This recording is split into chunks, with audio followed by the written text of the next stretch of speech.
Tondaleo Hall was supposed to spend 30 years behind bars for failing to protect her 2 young children from their father's abuse.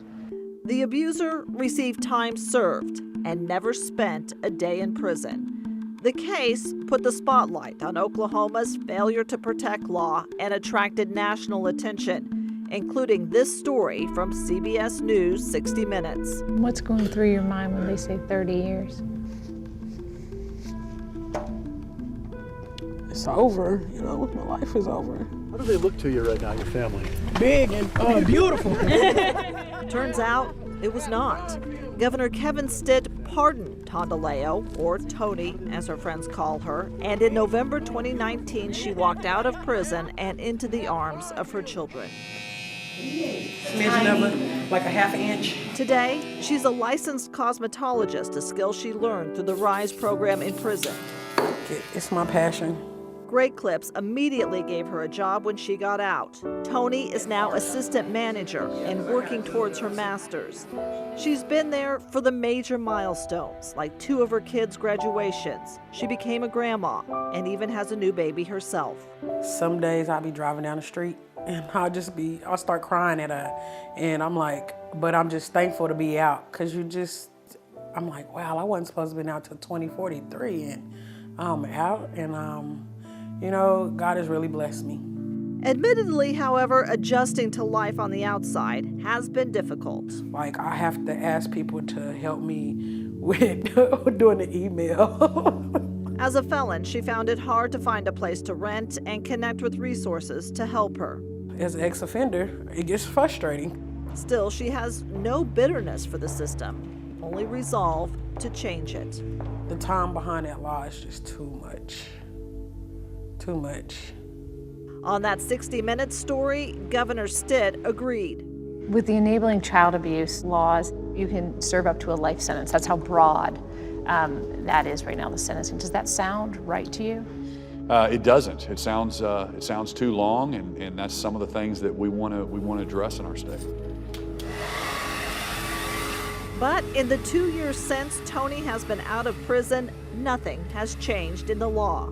Absolutely not. And we've seen no indication that the way the law is used has changed at all. On the same day we interviewed Tony, Rebecca Hogue was being sentenced in Cleveland County after her former boyfriend killed her son. Rebecca, do you think you should be in jail? Prosecutors were asking for a life sentence. I feel like that I am her and she is me.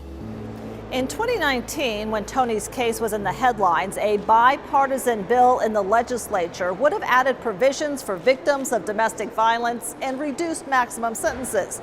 But supporters say it lost momentum when the District Attorneys Association opposed it.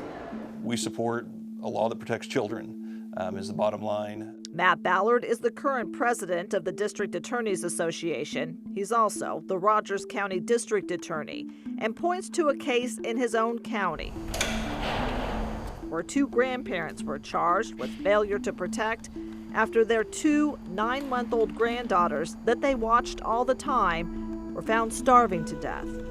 He says cases like this, or worse, demonstrate a need for maximum sentences. So there's so many ways that the crime can happen. You need the full range of punishment. But like Tony, in Oklahoma, approximately 1 in 4 women received longer sentences than their abuser. Do you think it unfairly targets women? Of course, yeah. Lambert says 93% of failure to protect convictions are women. In the other 7%, men were charged as well. Has there ever been a case where the man was convicted of failure to protect and not the woman? Not in Oklahoma. Ballard counters men are simply more likely to be the abusers. But ultimately, from a DA's perspective, we're going to hold the people accountable that let this child down. He adds, ultimately, it's up to a judge and jury. In Rebecca Hogue's case, the judge reduced her sentence to 16 months. But while in prison, Tony says she knew many women sentenced under the failure to protect law, many who were still there. She keeps in touch with some of them, fully understanding the blessings of her circumstances, as she tries every day to be an example of what she says they all could be. It's all God, not me. I'm just walking.